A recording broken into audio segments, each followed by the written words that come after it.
you. And I will second those. All those in favour? Carried. Thank you.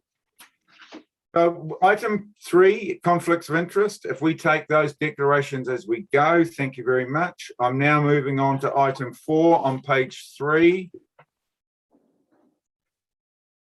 The declaration of conflicts of interest. Sorry, I just left my page, lost my page for a sec, but it's back. So that is 4.1, confirmation of minutes. Do I have a mover for those, please, before we have discussion? In fact, I will move those. Do we have a seconder? Thank you, Cheryl. So any discussion or corrections on those minutes?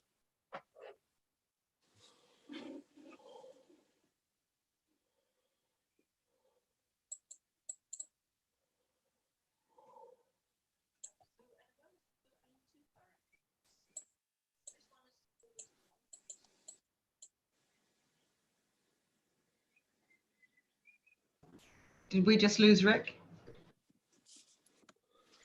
Yes, he's just coming back in again. Thanks, Stephanie.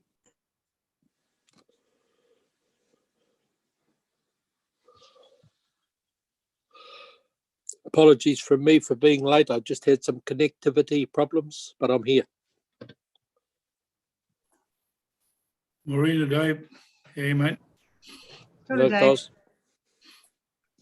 Rick, can you hear us? We can see that you're in the meeting, but we can't see you or hear you. Okay. Got me now? Yes, we do. Yeah. It's something to do with the live streaming coming up on my screen, but I think I've got it sorted. Thank you. So we have anybody, all those in favour? Against? Carried. So we're on to item 4.2, schedule of actions on page 9. So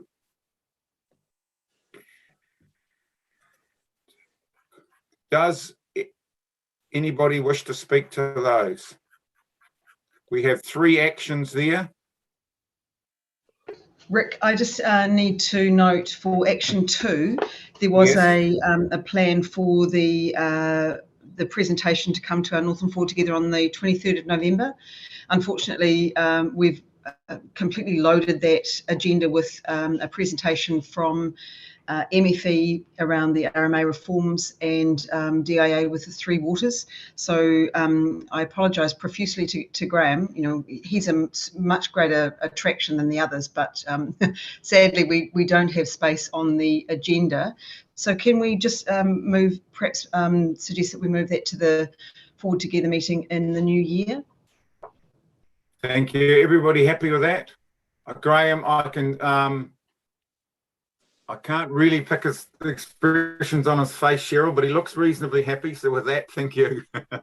Okay, thank you. Do we have any other comments on the schedule of actions, please? No hands up. Thank you. I will move on to item 5, page 11, the Nema update, and I'm welcome Melinda and hand it over to her. Thank you. Kia ora tātou. Thank you. Through the chair, I'll keep my update relatively short, but I'm happy to take any questions at the end. First of all, not in the agenda, but just to provide a very quick overview of tsunami readiness and response and Nema action. So at the last forum, Gary Knowles provided some commitment to the work that Nema was doing in this space. So since our last meeting, there's been a tsunami working group meeting, which involves a number of CDM groups, predominantly the North Island, but also Canterbury, Nema, of course, who chaired the meeting, and GNS Science. So there's there's several priority areas of work for that working group, but there were a number of topics that were tabled for that first working group meeting, which was in mid-October. The main areas of work focus were around warning maps, the long, strong, get gone messaging, and the tsunami end-to-end process for warnings. There is a lot of work that is in progress in conjunction with GNS Science, but in particular of note with reference to long, strong, get gone messaging, there was recognition that this messaging did not allow for regional nuance. So there is further work occurring in that space. There was also recognition of the role of PTWC messaging, which was raised as part of that initial letter from Northland CDM Group. So there's also work progressing with GNS in that space as well. I can provide further detail with reference to that working group and the areas of focus, but that's just a broad overview to let you know that commitment that Gary Knowles made is in progress and continuing. In further updates, I think that we will talk further about COVID-19 response, but you'll note in the agenda and the October letter as part of that agenda that the CE of Nema wish to thank CDM groups for their ongoing work and support for that all of government response. And I guess further to that, vaccination programs right across the country. DPMC noted that there will be a cabinet paper that will go out at the end of November on the COVID-19 protection framework. And then further work will occur post that date in December. And obviously that's in line with the the Prime Minister's announcements, which will occur on the 29th of November. The rollout of the protection framework will be dependent on vaccination rates. DPMC also acknowledged that there's some confusion about the roles and responsibilities of regional leadership groups. And there is work ongoing to further clarify those roles and responsibilities. And seek consultation with key agencies. One of those includes CDEM, in particular Nema and CDM groups. There still remains a focus on community home isolation and quarantine work that is health-led. And from Nema's end, there's also a focus on concurrent event planning with that overlay of COVID. So we've already seen that already, both with the West Auckland flooding event and with that in an alert level 4 environment, and also with what's happened recently in Gisborne, although they were in alert level 2. Other items of note just from the update in October was around the Nema administered Drought Assistance Fund. That fund has now been fully committed.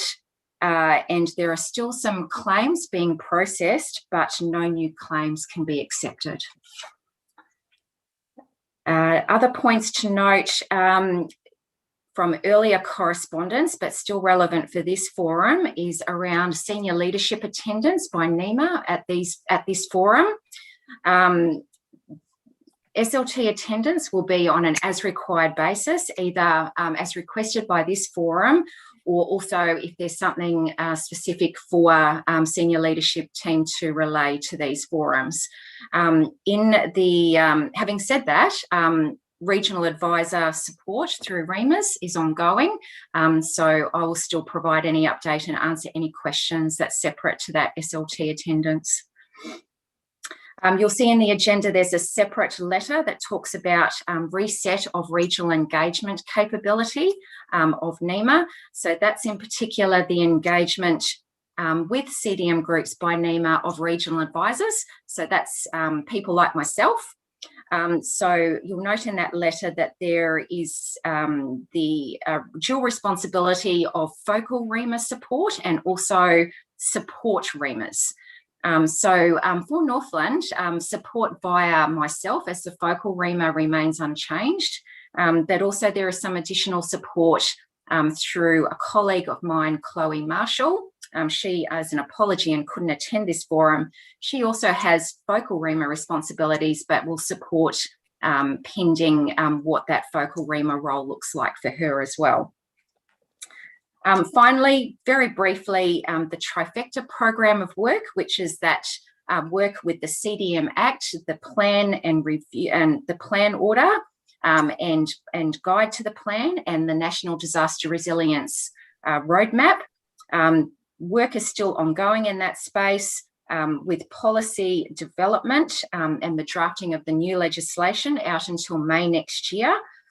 There is also targeted engagement over the next few months, and there'll be further correspondence on what that looks like.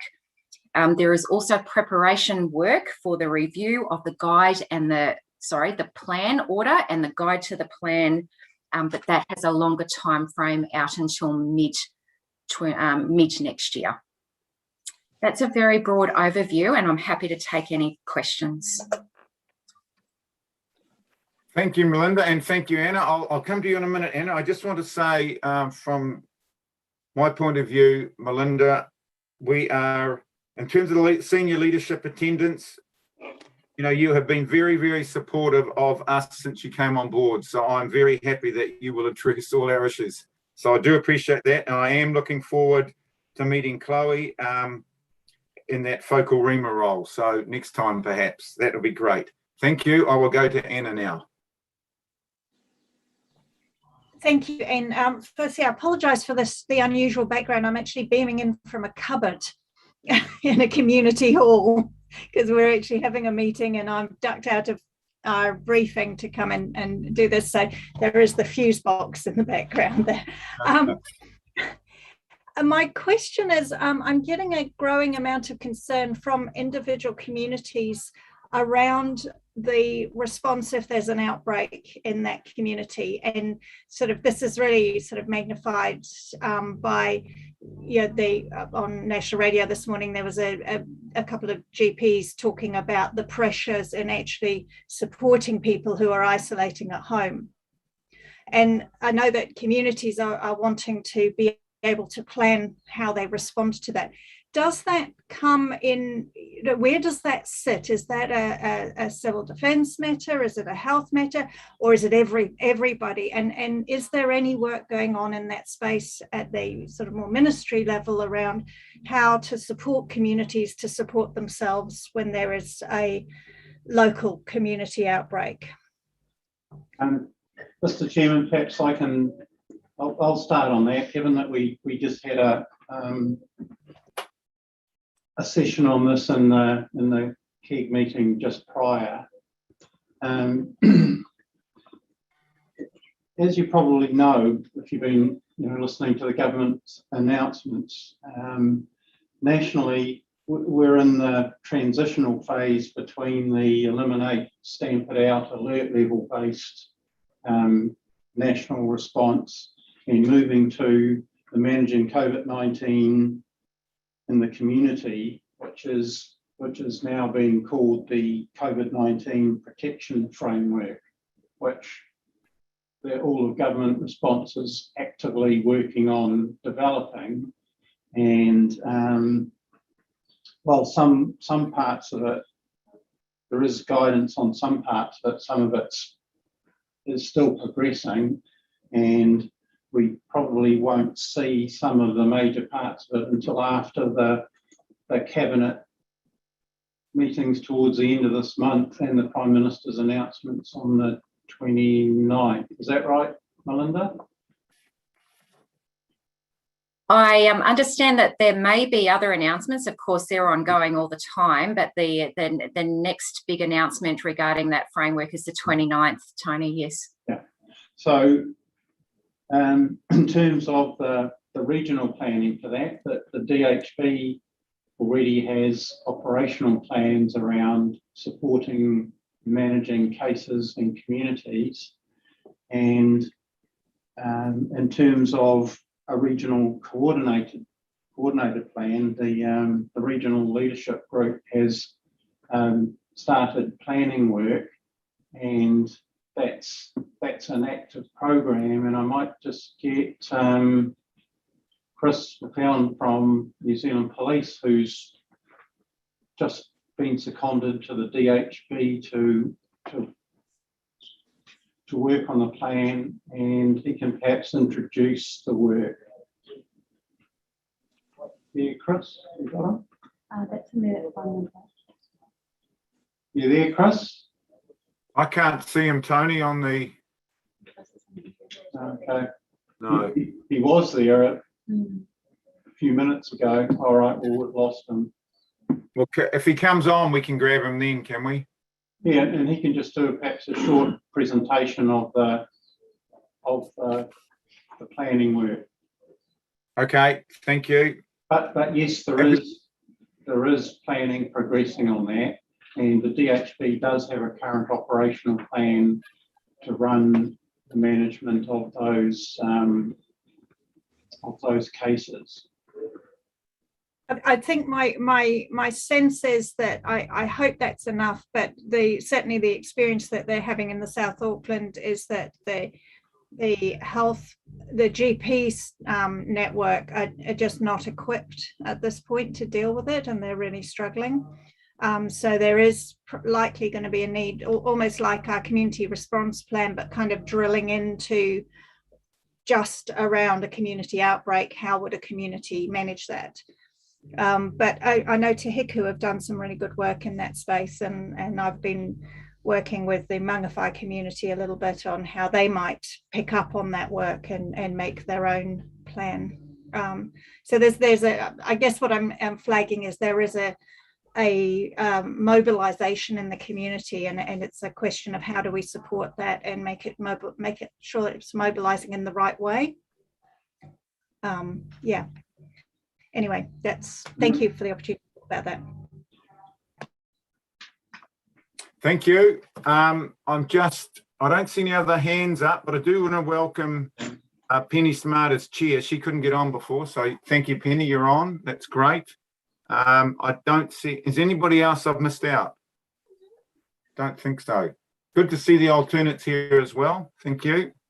That's perfect. Very good. Thanks for that. Mr. Chairman? Yes. Can see. Chris, can you hear us? I can now. Apologies, there was a bit of technology issues. Well, yep, Tony's.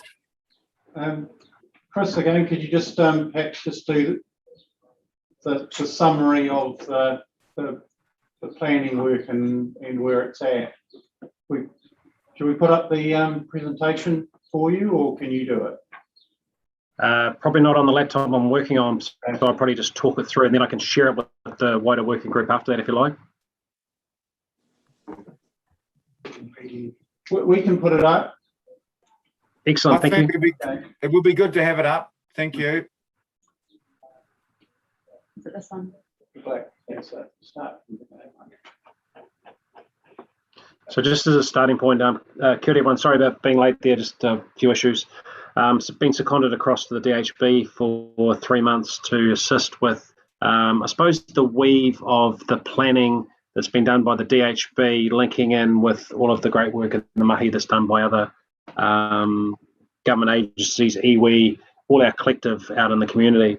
So today I'll send out a document. It's the MOH November release, and it really talks about how we're going to manage COVID-19 in our communities, centrally supported, regionally delivered, and locally led, and some of the important things around that. So the document we've got in front of us at the moment is a COVID protection, recovery and resilience plan. So quite a nice piece of work that tries to weave in all of our collective to come up with a plan about how we manage people that from the point of being identified as being COVID positive, how we AFI them through until such point as they have the resilience and the wellness and wellbeing to carry on with their lives.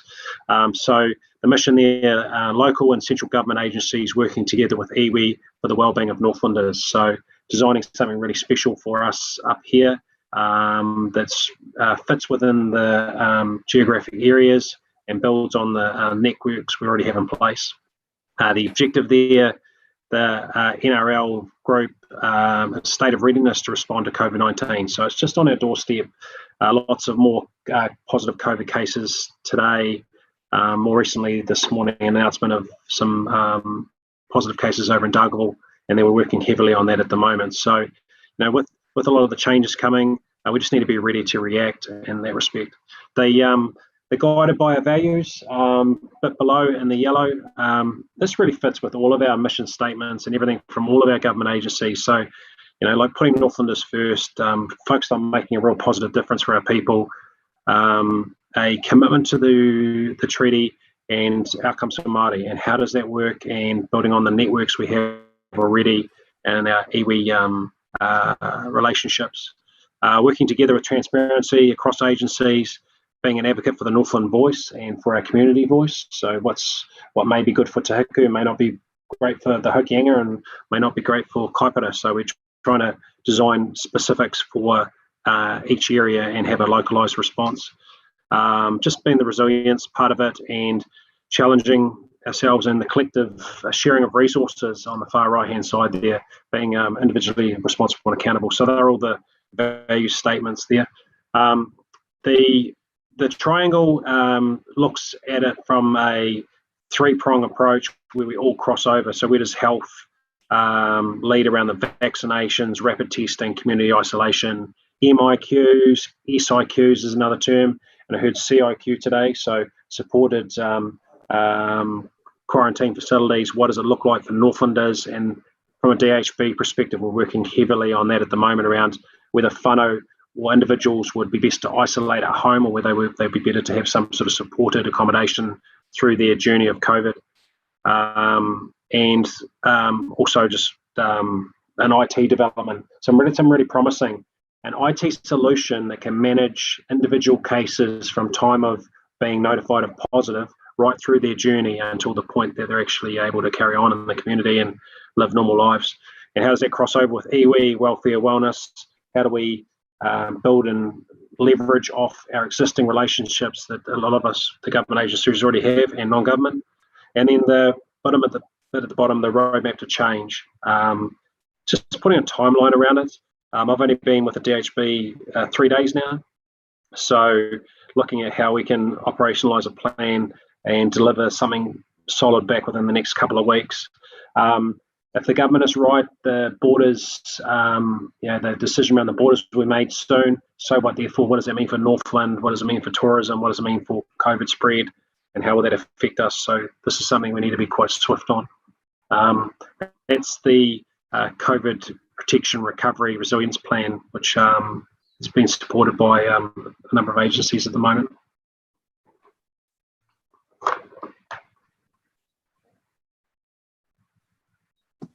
Right.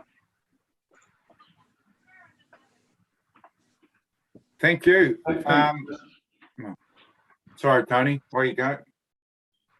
I was just going to say that the next meeting for progressing the plan is tomorrow.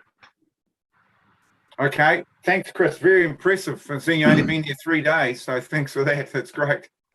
Thank you. Thank you. So getting back to the, any questions on Chris first? Of Chris? That was very thorough. Thank you. Cheryl.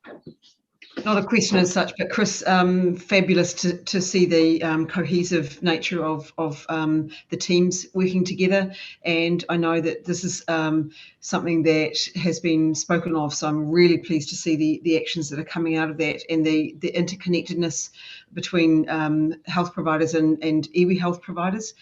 So, you know, because there's that sort of one source of truth aspect of needing to know who do you call? It's not Ghostbusters, but it's going to be Chris. Cool. Can I have your phone number? I think you better send it to us all, Chris. Let's go. Thank you, Chris. Anybody else have a question? It's certainly going to be interesting times, especially after the 29th. Yes, I'm just not quite sure what to expect. Thank you. So any other questions on Melinda on her report? No, I would like to, all those in favour of accepting Melinda's report, please. Anybody against? No, thank you. And thanks again, Melinda. It's you seem to have an increased role now after talking about the senior leadership team. So thank you for that. And it's been excellent so far, as I said earlier. It's been very, very good communication, and we certainly appreciate that. I believe I saw your predecessor on TV the other day getting his medal. So that was interesting as well. Thank you. So I'm now moving on to item 6.1, page 17, 2022 meeting dates. And Ness, I've got that in front of me. Are there any reasons why we can't lock those dates in at the moment? I believe the team's been in touch with all councils and everybody's agreed to those dates. So,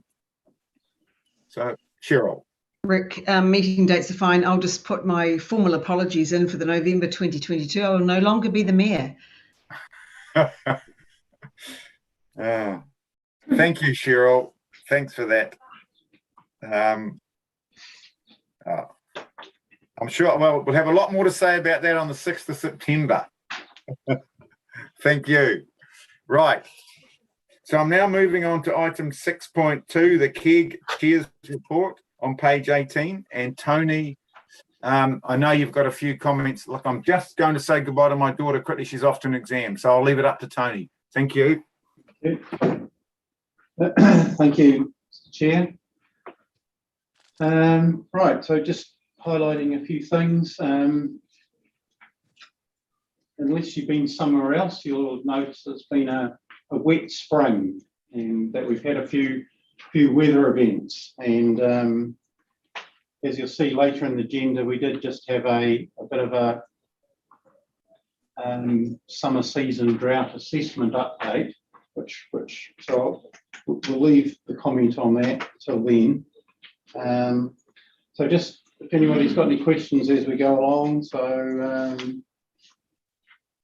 in terms of the activities and the engagement with community response groups and any other community engagement, still trying to do our best with that, with all those programs, although obviously the the current situation with the changing alert levels and the COVID-19 risk makes some of the gatherings not possible. The Tsunami Siren testing did go ahead as scheduled, and you'll see the results there. It is showing up, some of the age of some of the hardware and a few more faults than previous years, which is just highlights one of the reasons why we have the whole Tsunami Siren network replacement program. So a couple of questions. So mihi? Thanks, Tony. And it is, you probably answered my question. I sort of made a note of, what now?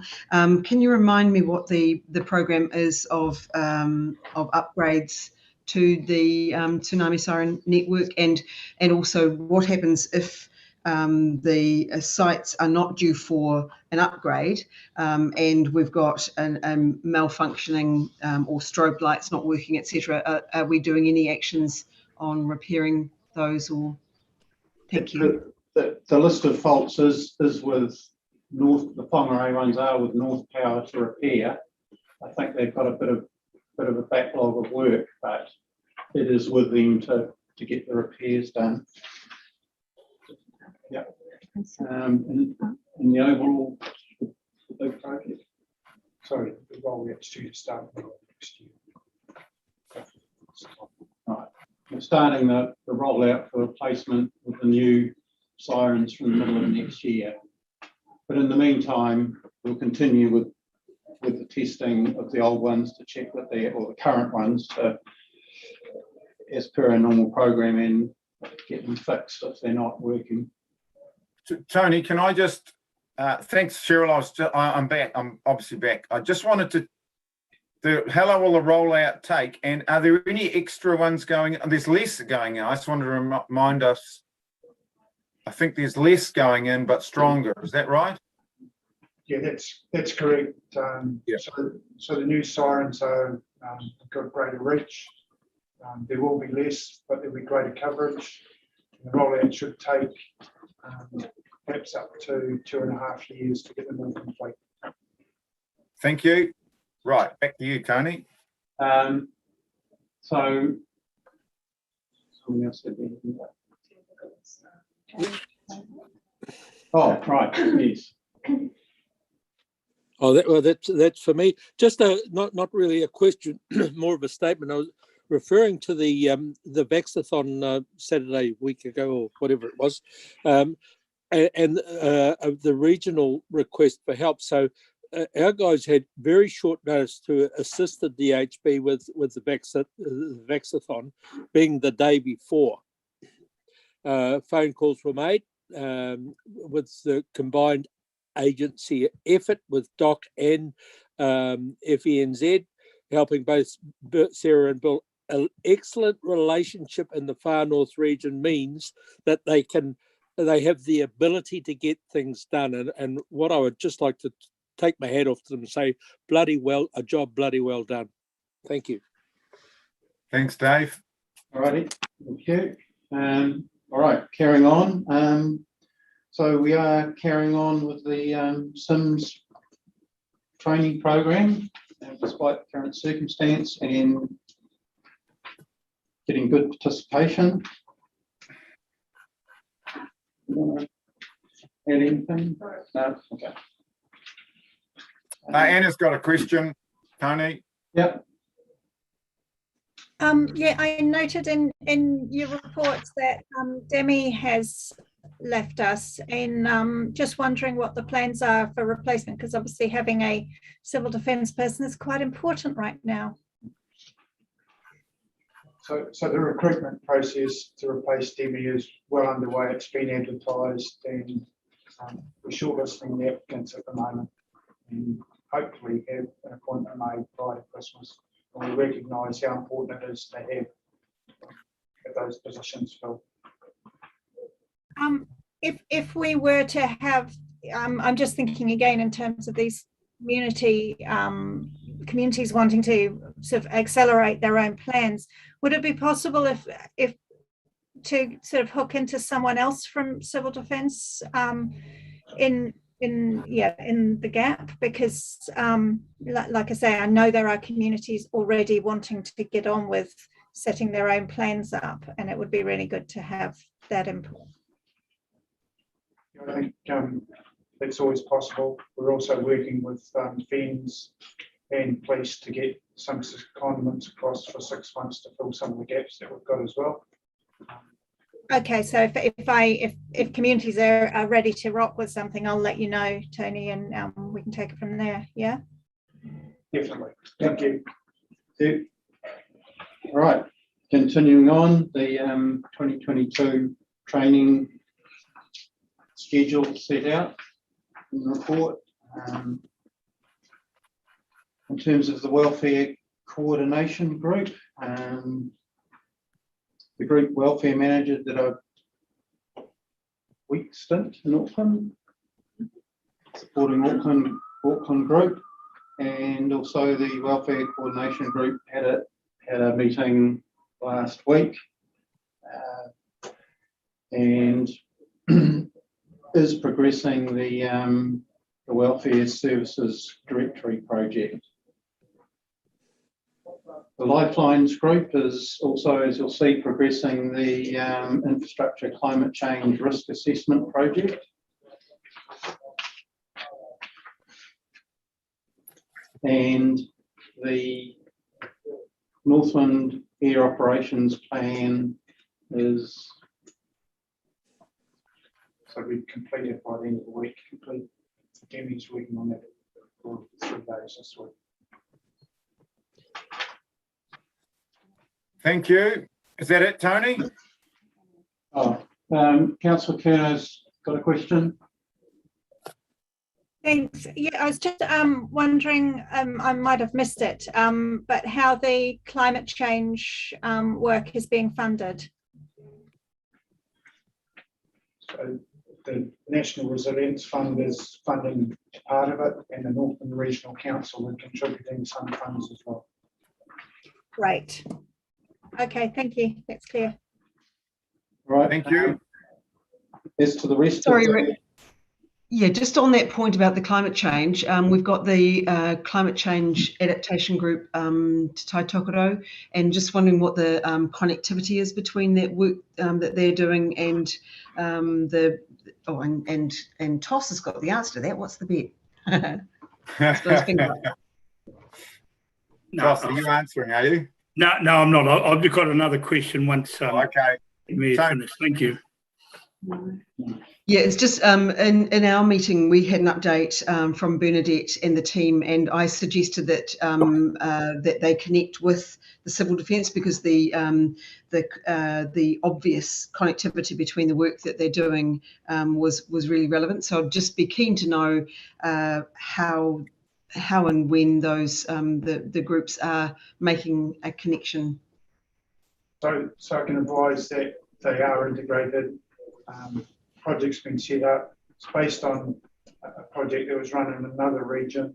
Tonkin and Taylor are the consultants, and they've been working across councils in Northland. So I can assure you that the projects are integrated and interlinked. Thanks, Graham. Thank you. No, I'm just looking around for any other questions. Look, Tony, the minister spoke to all civil defence on a Zoom last week, and unfortunately I couldn't get in for the first 5 or 6 minutes. But Tony, I believe Tony was there for Northland. Is there anything we need to comment on her presentation, Tony? I don't think anybody else was there, were they? No, it's just Tony and myself. Yeah. Not really, because that was really around that transitioning from the the national strategy, from response strategy, from the elimination to the managing in the community. So, thank you. That's fine. It's Rick, always. can I come in? Yep. Sorry, Ross. Yeah. Yeah. I know I'm not part of the meeting, but I just want to make a comment on the report the weather event we had 2 weeks ago. And at the time I was over in the Kaipara area, and there was a hell of a lot of rain in that catchment and that. And I'd just like to say once again, the work that's been done in that river management in Kaipara catchment saved the day again. So it was really, it was big millimetres of rain, and it saved the day. And also, I'll allude back to Kaipara, it's the same. A lot of water came down there, but it's just showing now that the work that has been done in Northland is helping our resilience. So, yeah, just thought I'd make that comment. Thank you. Thank you. Thank you, Mr. Chair. That's brilliant. Now, I did not move the report, so I will move it. Can I have a second for that, please? Thanks, Dave. So, anybody against? Right, we're taking that report. I'm now moving on to item 6.3, the Northland CDEM Group Plan for 2021, page 32. I will move that. Can I have a seconder, please? Cheryl, thank you. Oh, Cheryl, sorry, just beat Anna. I just want to comment before you hand it over to Graham. I believe Graham's speaking to it. And there are 2 recommendations. If we could take both of those at the same time. I do want to comment that it's a stunning plan, and I'm very looking forward to signing it off. It's a really, really good snapshot of Northland. So not only a snapshot, but I know it's had quite detailed consultation, and I think it's important that we get this out. The Minister is very supportive of it, so I'm very, very happy to move this group plan for passing today. Do you have so I'm happy to hand it over to discussion. So Anna, you have a question. Yeah, it's possibly more of a comment on page 39 of the agenda, where there's the map. Right, let's have a look. 39.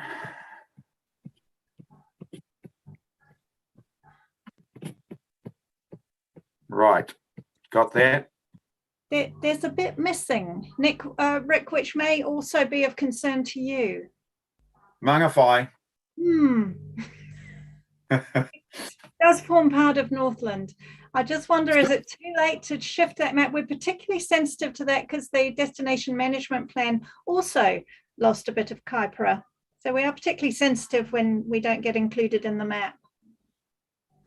So there's actually a fold-out section of the plan there. It's a bigger sheet, so you haven't been missed off, haven't been cut out.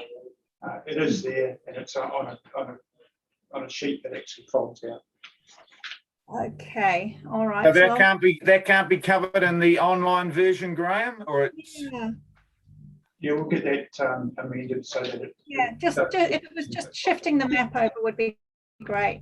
Yep. And I had one other comment. Just I know that this has been written sort of well in advance of where we are, but given that we are moving into a sort of an endemic COVID situation, I just wonder whether there needed to be a greater emphasis on COVID resilience as part of the plan, because it's not mentioned very much in the plan, and it just that this is likely to be a significant challenge for us over the next, at least couple of years. So I just wonder whether the plan needed to just reflect that, or maybe there was something in the introduction that might reflect that. Yeah, that was just a thought as I read it. And that's a good comment, I think, in terms of what's going on. But given that the document's been developed over the last 12 months, 18 months, it's taken a long time to prepare. It does make provision for all hazards.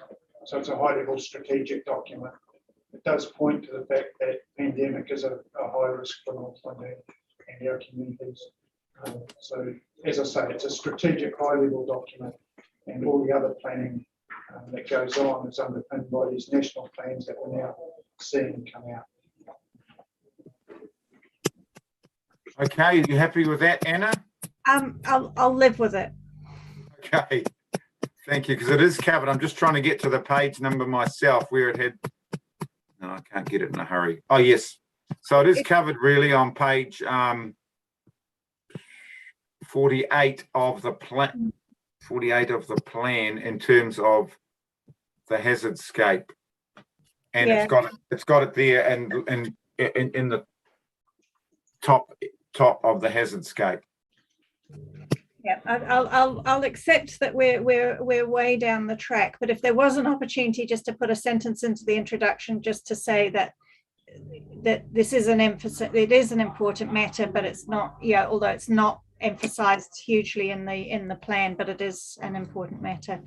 Just and around the timing, it's sort of, particularly in our current situation, it feels a little bit of a gap. And thank you. I think Graham's taken that on board, so thanks for that. Dave, you've got a question. Yeah, probably not a question, again, more of a statement. Just following on from your own comments in terms of the plan, having read through it, recognising it as an awesome, a massive piece of work for the team to get completed within the required time frame, which is quite awesome. An excellent result and positive and complimentary remarks, which has been great, specifically from the Minister. Good. Thank you, Dave. So, do I see any other comments on our group plan? Oh, Cheryl, you've got a question, comment? Thank you. Thank you, Rick. Just endorsing the comments from others around the quality of the plan, the amount of work that's gone into it, its readability. I was really rapt to see that the Minister had noted that our section on Māori engagement, because of that was really important to us. And then just it's really readable, the graphics, the infographics, pulling it out, and just commendation to the whole team. And I know that it's been a massive effort, but it's an impressive document, and as Mr. Chair, you'll be very proud to sign it off, as you say. Thank you, I am. Thanks very much, and thanks for your positive comments. Yes.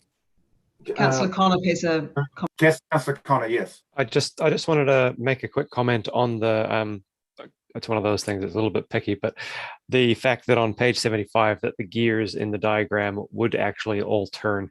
I've seen some diagrams where you get 2 gears in one location, and I mean it's nothing much, but it's just like it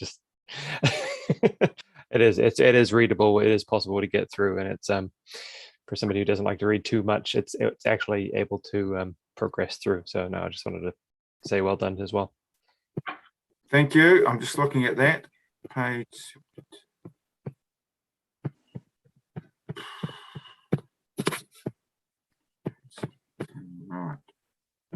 Getting there. Now, what was your page 72? Page 75 with the gears. It was just a note saying the gears would actually turn if one of them was turned, which is good because I've seen other ones where the diagram has 2 gears, which would stall the thing. So it's good to see that the gears keep turning. Oh, got you. Okay, now I understand. Thank you. Thanks for that. Okay. Thank you. So everybody, we're taking those 2 recommendations and they are on page 29. Are on page 31. So we're taking those 2 recommendations. Anybody, I won't take 4. Anybody against those? Thank you. I'll take those. And once again, thank you, team. It's an awesome plan. Really looking forward to getting it out into the public arena. Really pleased with the minister's comments. Really pleased with all your comments and the hard work that's gone into it. So thank you all. I would now like to move on to item 6.4 on page 103, CDM group appointments. Any comments from a mover, please, for those? I'll move those. Anna, if you second, thank you. Are there any comments on those group appointments? No mistakes? Yeah, Mr. Chairman. I thought there is, Tony, yes. Yeah. So I'm retiring, so this will be my last meeting as the KEG chair, and at our last KEG meeting, the KEG appointed Victoria Harwood as the KEG chair from tomorrow. So Tony, I hadn't forgotten you. I did a quick calculation. I think I've got it right. 41 meetings that you have been involved with.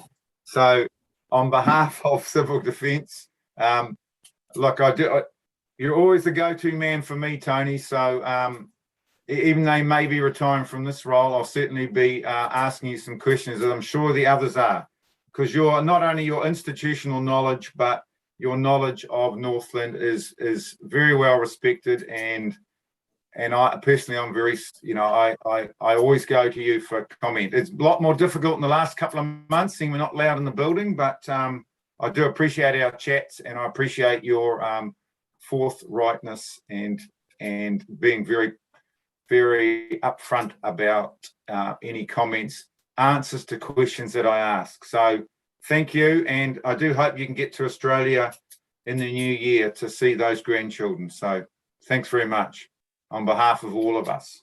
Thank you.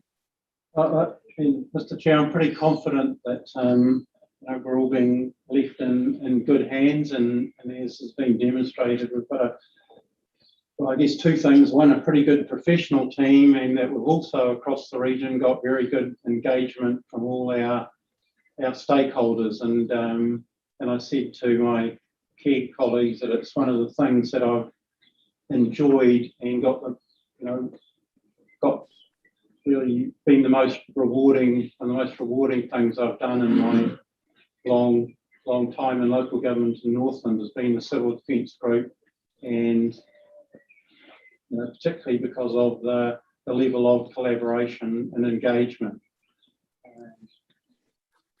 Yeah, you go. Look, I totally agree that we're in strong hands. You're leaving us in strong hands, and I'm sure the calmness that you exceed over everybody when we have something is very much appreciated. I am not a calm person under those sort of stresses. I really appreciate your calmness, and your voice doesn't change, Tony, from sitting in the office to something when it's all going wrong. You're very calm, very supportive. So thank you again. And I'm sure everybody else is supported like that. So thanks again. Toss. Yeah, just on a personal note, I'd like to say thank you, Tony. Also, I was worked with you for 10 years as chair of this group, and your help and guidance over that time was really, really inspirational to me, and it helped me also in my personal development. So once again, thanks so much, and wishing you the best, and you're still around. Thank you. Thank you all for your support. Yeah, it's a shame we've got to do it on Zoom, but we'll get there. Cheryl. Yeah, this is a virtual hug, Tony. You've been the consummate professional in your role, and we thank you as a regional thank you, and all the very best for retirement. And I look forward to that too. However, Rick, also, does it mean that we update actually, Tony, do we keep you as a group controller? Maybe? Yeah. Till Christmas. Till Christmas. So this will be slightly different when we come back in March. Slightly different. Okay. Oh, Anna, you have a question. And then Dave. Not so much a question, just wanting to, on behalf of Kaipara District Council, echo the sentiments of my fellow committee members, and thank you, Tony, for all your work and your level-headed focus in this space. Thank you. Thanks, Anna. Dave. Yeah, look, I was a layman that was not aware of this huge machine called civil defence and the organisation. I had absolutely no idea. So to come and see what has been put in place to look after the communities, to look after the people, is absolutely awesome. And somebody who has been there as long as Graham indicates a huge input. And thanks not only to Tony, but to everybody that's involved in creating this. I just think it's absolutely unbelievable, and the general public would have no idea of what's in place. Thank you to you all. Totally agree with that. Thank you, Dave. And I felt the same way when I started. So it's awesome to see. Awesome to see. It's actually strange to see you in your room, like in your civil defence chamber now, if you like, and we're all outside. So I guess that's a sign of the future. It's going to be more like that. But we're coming up to that soon. We're having a quick presentation, so look forward to getting there. So thank you, and thanks for everybody for your positive comments. And I'm Tony. I'm sure we will catch up with you before you finish. So thanks again. Thanks on behalf of everybody. Okay. Just from Fiends, can you just edit its district manager, Wipari Henwood now, and its group manager, Graham Quinsell, just with the new structure. Oh, thanks. Thank you.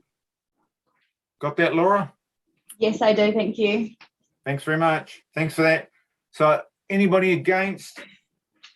No. So we're moving on now to item 6.5, Delta Resurgence Debrief on page 106. And I believe Graham, if don't know if you're speaking to it, Graham, but you'll probably have to answer the questions. Do you wish to speak to it? So the key thing that's come out of that is around the 4Ws document, the who, what, where, and why.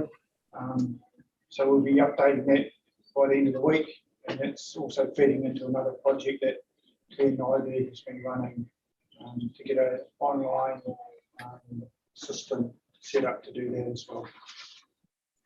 Thank you. Happy to take any questions. I'm just having a quick check again. I haven't got any questions. Does anybody else have any questions? No. Thank you for that, Graham.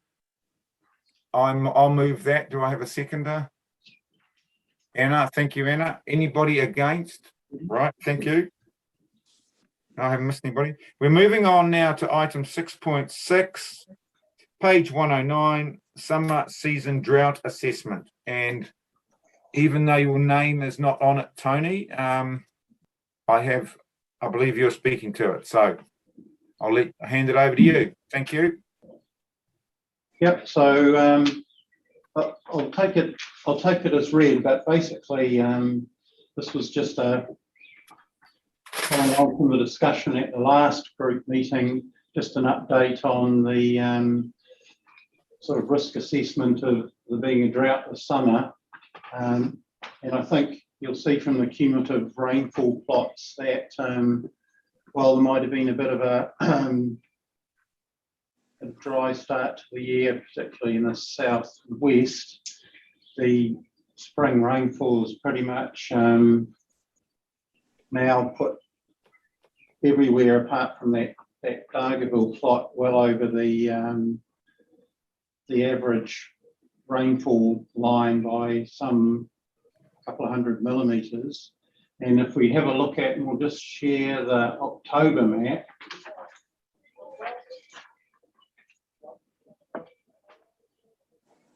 If you just see the October map for the region, all of the region received over its normal rainfall, and I think the lowest site was over 100 mils, right up to nearly half a metre at the wettest sites. So we'd be going into the summer with all the river flows up, having had substantial groundwater recharge events and high soil moisture. So, and then with the forecast of long-range forecast being 70% chance of normal or above rainfall, it appears that the risk certainly of a long summer drought is pretty negligible.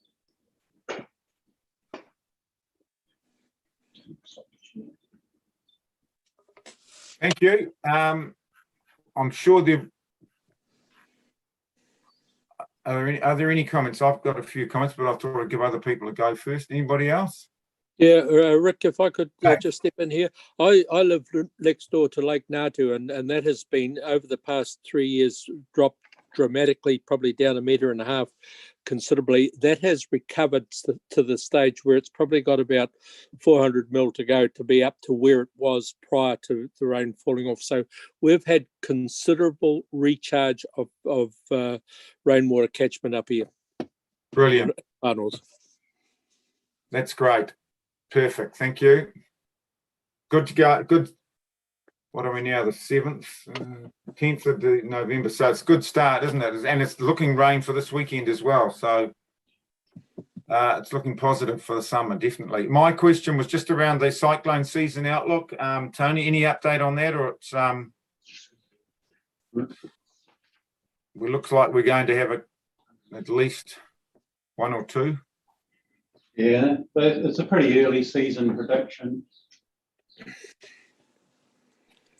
Okay, thank you. As we know with the cyclones, they can be, they can come down, but they can miss us completely. It doesn't mean we're actually having an impact. Those are the perfect ones that miss us off both coasts, because that brings the surf. Everybody's happy then.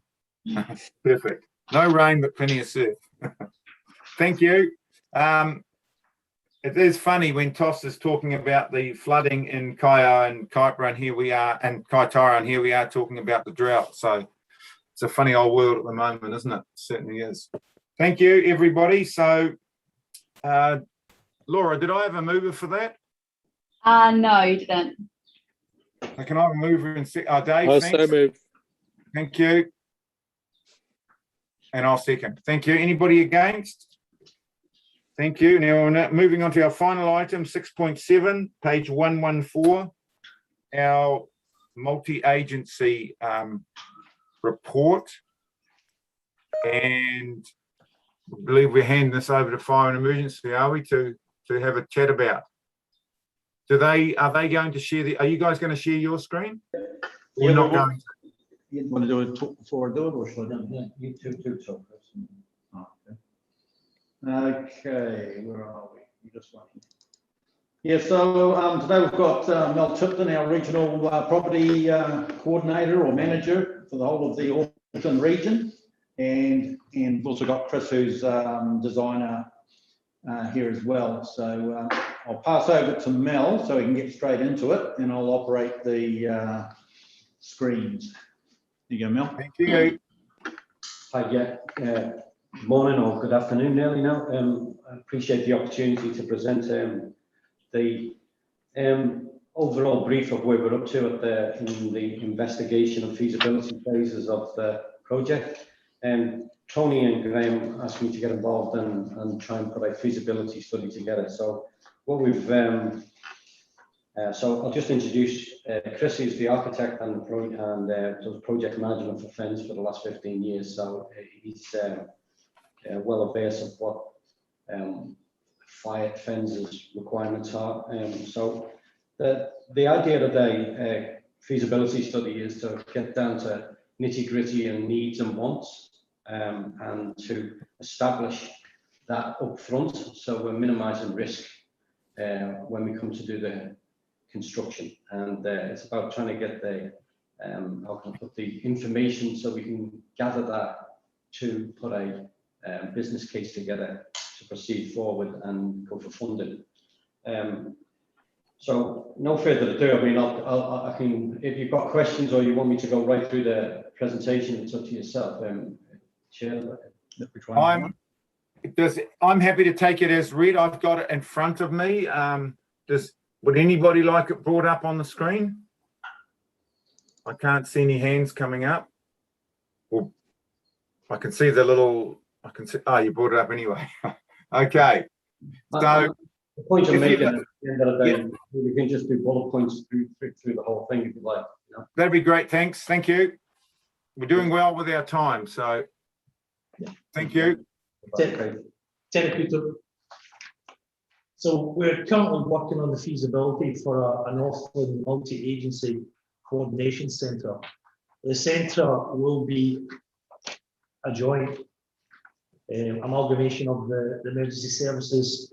This will include civil defence, NZ Police, Fire and Emergency, Whangarei District Council, North Regional Council. We expect St John's and all the other agencies to be party of this facility. Yeah, the due diligence has been undertaken in regard of previously built multi-agencies, emergency response facilities, both in New Zealand and overseas. And the idea is to ascertain the pros and the cons of the design for a facility. Was the positive information gathered. It will be used to build a facility that has resilience, durability, fit for purpose and future-proof. What we've done is we've itemised the following risk areas and point notes, and I'll move on to the first one. Current site and station layout. The overall site comprises of 10 allotments on the corner of Bank Street and Mansfield Terrace in Whangarei. These allotments contain buildings associated with the currently used Fire and Emergency Whangarei District Office, National Regional Property Team, regional trainers, 2 crew operational fire station, and the Whangarei Kaipara Operational Support Unit Volunteer Fire Brigade.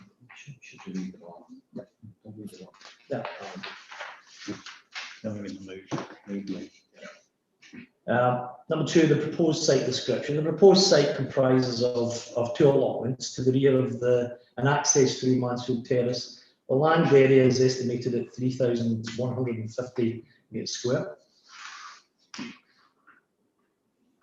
And has a two-storey office block and ablution locker area with gross floor areas of 758.8 metres square.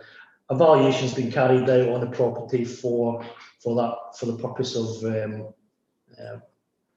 costings later on. Stakeholders and scope requirements. A design spital has been prepared and issued to council, police, regional council, CDEM, and today actually Whangarei District Council. And what we're looking for is feedback on the requirements of each of the disciplines that I will be using this building. So far, we've received from Fire and Emergency a requirement for office facilities for 25 personnel. From Northland Regional Emergency Management, they've indicated 15, including the factor for growth. New Zealand Police are still in consultation and have appointed Dean Robertson for police as their representative. We're waiting. We're in consultation with police at the moment. We'll come back to you on the full address of that. Bulk and location of the site. A concept plan's been prepared, and the concept plan is really just to address what area we have in this 2 lots at the rear of the fire station. The footprint for the building at the moment sits at 500 metres square, on 2 stories, giving a gross of 1,000 square metres. Access to the facility is through Mansfield Terrace from Bank Street or Hunt Street Lane. Emergency response access and egress is unencumbered, and it's an area that has been used for a long time by fire emergency, obviously. The site is elevated in location at approximately 20.5 metres above main high tide level, and therefore considered above the tsunami inundation level. Review of WDC's GIS hazard maps indicates the site is not subject to any flooding or inundation issues. Review of the district plan has also been carried out by the property group,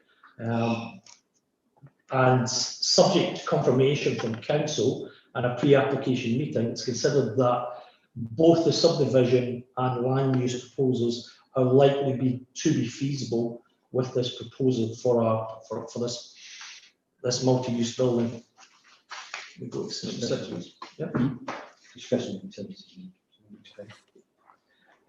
traffic and access and car parking. Access to and from the site via Mansfield Terrace will be adversely affected, requiring preparation of a road traffic management plan. The concept plan demonstrates adequacy of provision of parking for the BAU, on-site parking manoeuvring to accommodate the centre. Additional surge parking during emergency events will require on-street and Hunt Street Lane car park. Access and egress for emergency response, again, is unencumbered. Infrastructure. We have carried out investigation into power, communication and reticulation. All of these services are on site. However, we have made further discussion with North Power and undertaken regard to a new power supply to this system.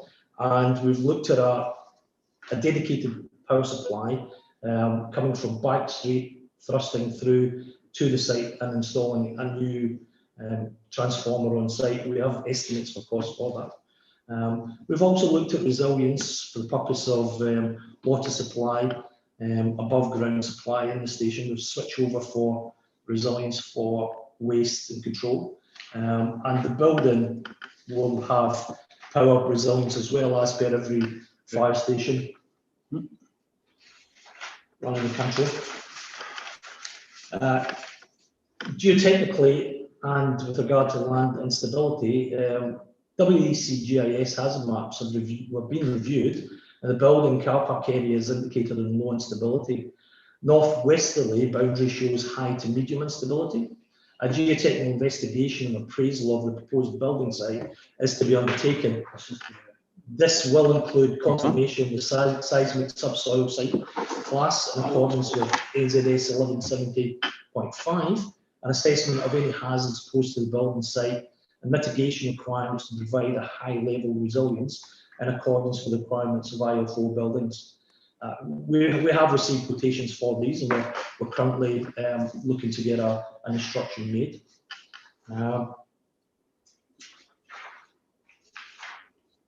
So we've listed some building scope and considerations for the construction of the building. The building will be constructed from Portus Level 4 post-disaster requirements. Building essential to post-disaster recovery or associated with hazardous facilities essential to facilities with post-disaster functions require structural requirements of ULS building designed to 1 in 2,500 Euroton shaking. We've got an ELS component for the main operational of the building of 500 year shaking. Full power independence and resilience will be supplied through generator and backup. Fire emergency have actually got these facilities throughout the whole of New Zealand, and they have 3 generators sitting on site for that purpose.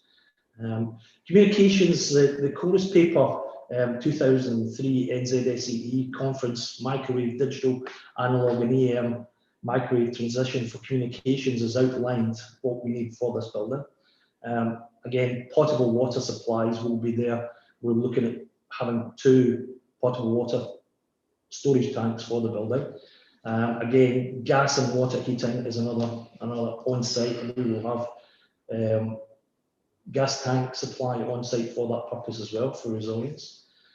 I'm going to move down here actually. Accessibility. Let's take a look at it. So, yeah, I think with regard to the building scope, that's probably enough there.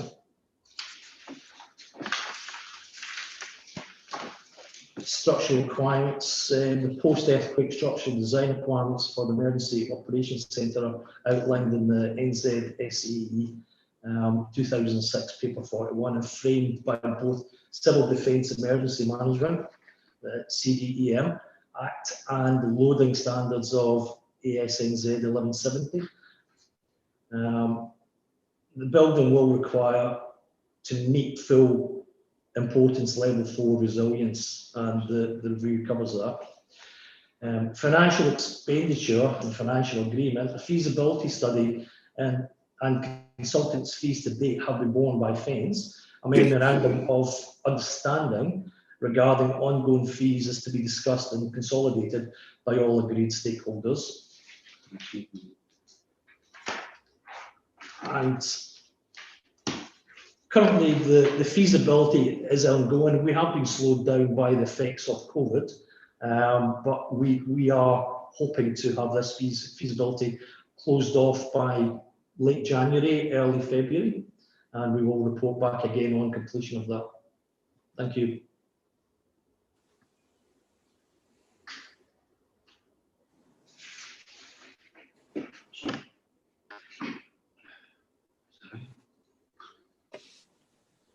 So has anybody got any questions? Sorry, I think there was a bit of a delay there. Has anybody got any questions? Sorry. If I could just suggest they stop sharing the screen, then you can see everyone's face more clearly. Apologies, Mel. I was thanking you and I was on mute.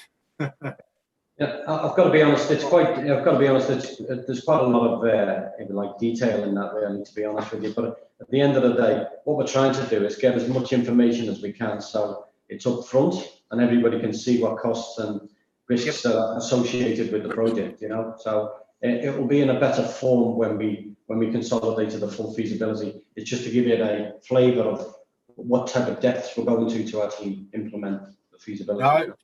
Thank you very much. And I did say it was very thorough. Certainly looking forward to the end of January. We've got a meeting in March, so no doubt we'll have progressed quite considerably by then. So I think long overdue, and we're all looking forward to this coming to fruition. Stunning, perfect site. I think everybody is very happy with it. So thanks again. Dave, you have a question? Yeah, I have. Just in terms of the financial, obviously this comes at a cost. Is there in place already some indication of the financial cost and commitment?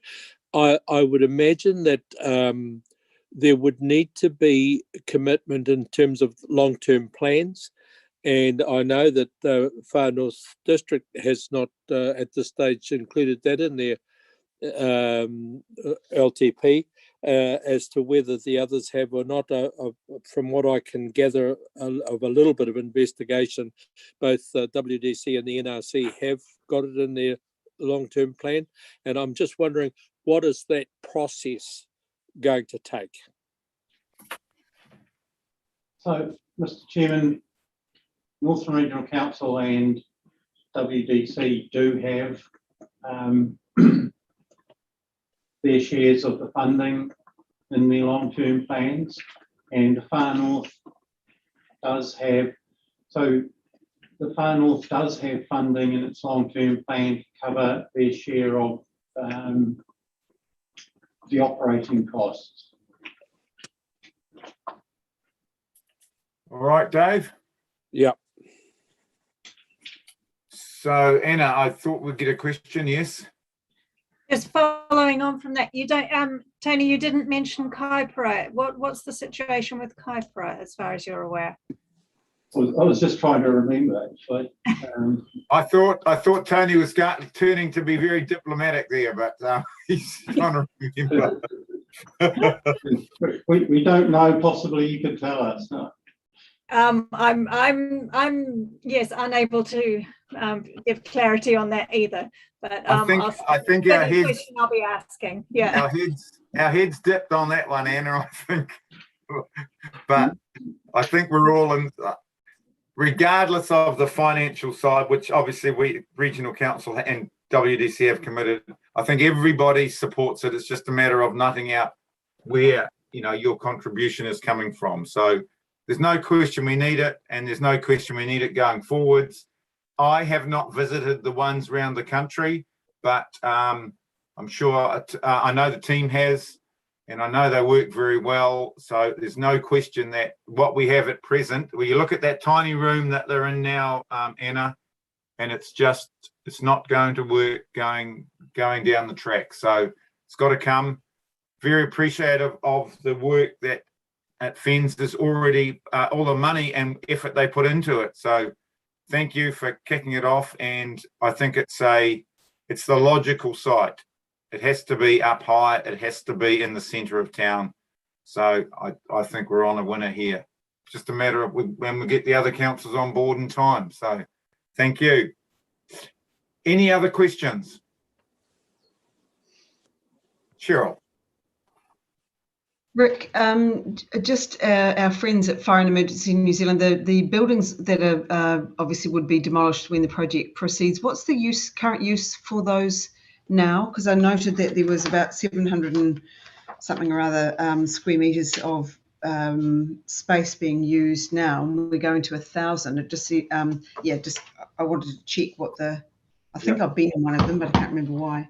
At present, they're used as the area office, training offices and property offices within the.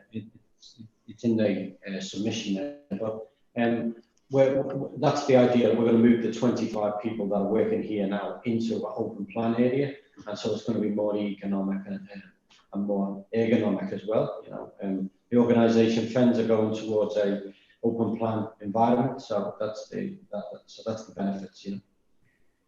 And we, from operational and pre-planning wise, we recognise the virtues of having all our agencies together working prior to an emergency, and then when something does happen, we're ready. That collaboration's already going, so we've seen it work before, and we're really supportive of it.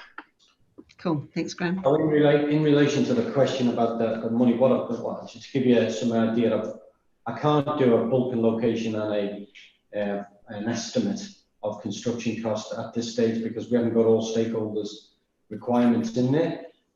But we have engaged a QS, and we've engaged our legal team to try and find a mechanism for a memorandum of understanding and a methodology on how we're going to structure the ownership, etc., etc. So we're looking at that as well, so we can pitch that early in the piece, so everybody's in upfront and knows exactly what's happening, and everyone agrees. Well, thank you very much. Really excellent presentation, and that was a very good question, Cheryl. Thank you for that. Are there any further questions? Right. So anybody against receiving this report? Thank you. So that brings us to the end of the agenda. I would like to thank everybody for attending. Like I said, good to have our alternates here. Thank you very much for that, and good comments from you as well. So always appreciate those. Cheryl, I know you've only got three left, but we'll enjoy your company in those three. So thank you. And in fact, all of us have only got three left because the other one's after the election, so who knows. So thanks again for the staff, and look forward to, if we are going to this in the future, that the room you're actually CDM is meeting in is definitely going to be bigger than the one you're in at present. So thanks again. I'm going to hand it over to